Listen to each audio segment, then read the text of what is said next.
Diabetes mellitus, Part 1. Diabetes affects approximately 7 to 8% of Americans, including children and adults. Although diabetes occurs most often in older adults, it is one of the most common chronic disorders in children in the United States. 1/3 of the people with diabetes, especially type 2 diabetes, are unaware that they actually have the disease. In addition, 6 to 7% of the population show evidence of insulin resistance, but not actual diabetes. Diabetes is a chronic hereditary disease characterized by elevated levels of blood glucose, hyperglycemia, excretion of the excess glucose in the urine, glycosuria. Diabetes occurs when the body does not produce or properly use insulin due to decreased sensitivity of insulin receptors. This causes sugars to build up in the blood and spill over into the urine. Risk factors for diabetes. Risk factors include family history, obesity, age, since insulin sensitivity affects age,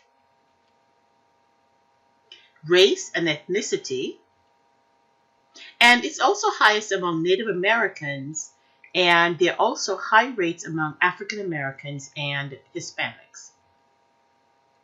Diabetes also can occur secondarily to other diseases. Pancreatitis, because actually insulin is made in the pancreas, so if the pancreas is injured in any way, diabetes may result.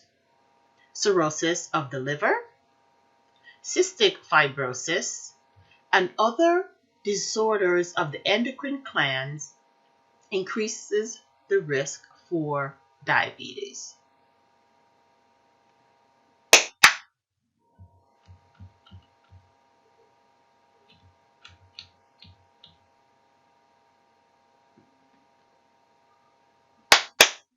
Risk factors for diabetes. Family history, obesity, age. The risk for diabetes, especially type 2 diabetes, increases with age. Race and ethnicity. Native Americans have the highest rate of diabetes, and diabetes is also very high among African Americans and Hispanics. And in this particular case, we're talking about type 2 diabetes. Diabetes also can occur secondary to other diseases, such as pancreatitis. And this is not surprising since insulin is made in the pancreas. So any damage to the pancreas or disease of the pancreas increases the risk for diabetes. Cirrhosis of the liver, cystic fibrosis, and other disorders of the endocrine glands. Types of diabetes. There are two major types of diabetes. Type 1, formerly called insulin-dependent or juvenile onset diabetes, and type 2 diabetes, formerly called non-insulin dependent or adult onset diabetes. The change in names to type 1 and type 2 diabetes stems from the fact that many type 2 diabetics eventually must also rely on insulin injections as a part of their treatment. In addition, many children have developed type 2 diabetes primarily because of the excess weight, low levels of physical activity. Type 1 diabetes is an autoimmune disease where the body's immune system attacks the insulin-producing cells of the pancreas. Individuals with type 1 diabetes cannot produce insulin and require lifelong insulin injections for survival. Type 1 diabetes usually occurs in children and young adults, but can appear at any age. It affects about 5 to 10% of diabetics. 90 to 95% of diabetics have type 2 diabetes, and about 80% of these individuals are overweight or obese. Type 2 diabetes is associated with hereditary factors and lifestyle risk factors, including poor diet, insufficient physical activity, and being overweight or obese. It usually develops after age 40 and is most common over age 55. With type 2 diabetes, the pancreas still produces insulin, but the body does not use it effectively. There also is a decreased sensitivity at the insulin receptor sites. And as a result, there's a buildup of glucose in the blood and an inability of the blood to make efficient use of its main source of fuel, glucose.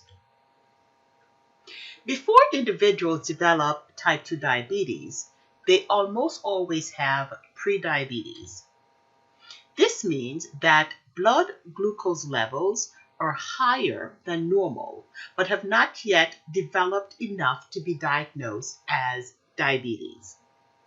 And prediabetes is often referred to as impaired glucose tolerance or impaired fasting glucose, depending on what test was used when it was detected. Gestational diabetes develops in 2 to 5% of all pregnancies. It usually disappears when the pregnancy is over. However, these women have a greater risk of developing type 2 diabetes later in their lives. The Center for Disease Control and Prevention, CDC, recommends that all pregnant women be screened for gestational diabetes between the 24th and 28th weeks of pregnancy. Glucose metabolism. Most of the food that is eaten is broken down into glucose. And glucose is the main source of fuel for the body and is stored in the liver and muscles as glycogen. Insulin must be present for glucose to get into the cells. And improper regulation of blood glucose results in either hyperglycemia or high blood sugar or hypoglycemia, low blood sugar. The pancreas makes a hormone called insulin to help glucose to get into the cells. Insulin is a hormone that is used to convert sugar, starches, and other food into energy needed for daily life. Insulin is secreted by the beta cells in the islets of Langerhans in the pancreas. And it controls glucose metabolism by mediating the transfer of glucose from outside the cell to inside the cell, particularly the cells of the adipose tissue and muscle. It also mediates the transfer of amino acids from outside the cell, especially in muscle. Insulin release is triggered by glucagon, the gastric hormones, the vagus nerves, and certain drugs. Insulin lowers blood sugar by increasing the rate of glucose oxidation, or energy production, and glycogenesis, or glycogen synthesis. Glucagon is another hormone that plays a role in diabetes. It is secreted by the alpha cells of the islets of Langerhans of the pancreas, and it is secreted in response to low levels of glucose in the blood. It prevents storage of glucose as glycogen. Glucagon increases blood glucose by increasing gluconeogenesis, or the production of new glucose, and glycogenolysis, the breakdown of glycogen. It is an antagonist to insulin and stimulates the release of insulin. All of these actions increase the release of glucose in the blood. Without insulin, fatty acid metabolize and become the major fuel for energy metabolism. As a result, cholesterol and ketone bodies are synthesized in the liver. And when the production of ketones is excessive, ketones from the body spills into the urine and leads to ketosis.